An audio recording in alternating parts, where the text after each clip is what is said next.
Magandang umaga, narito na ang mga balita sa inyong PRTV News Break. Habang papalapit ang Pasko ay nagbabala ang Philippine National Police laban sa paglaganap ng mga scam. Katulad na lang umano ng paggamit ng pangalan ng pambansang pulisya para magsulisit ng pera.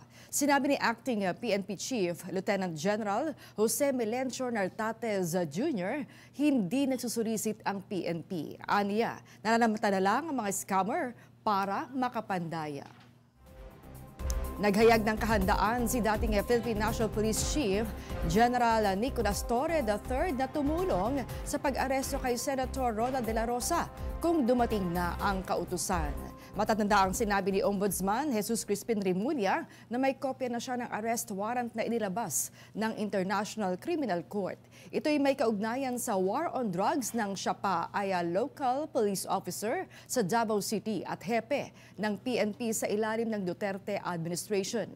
Si Torre ang nanguna noon sa paghahain ng warrant laban kay dating Pangulong Rodrigo Duterte para madala sa ICC sa The Hague, Netherlands.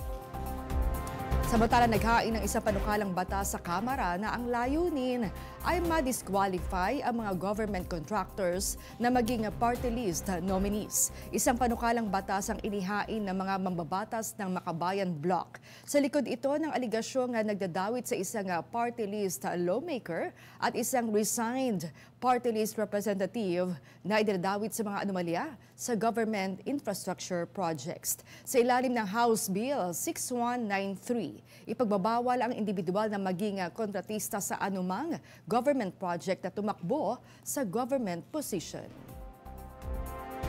At yan naman na balitang nakanat na inyong PRTV News Break. Live kami sa Free-to-Air, BIM Channel 31, Signal Channel 31 at sa YouTube. Tumutok din sa aming social media accounts sa Instagram, Facebook at TikTok sa @PRTV Prime Media. Ako po si Maan Makapagal. Magandang umaga.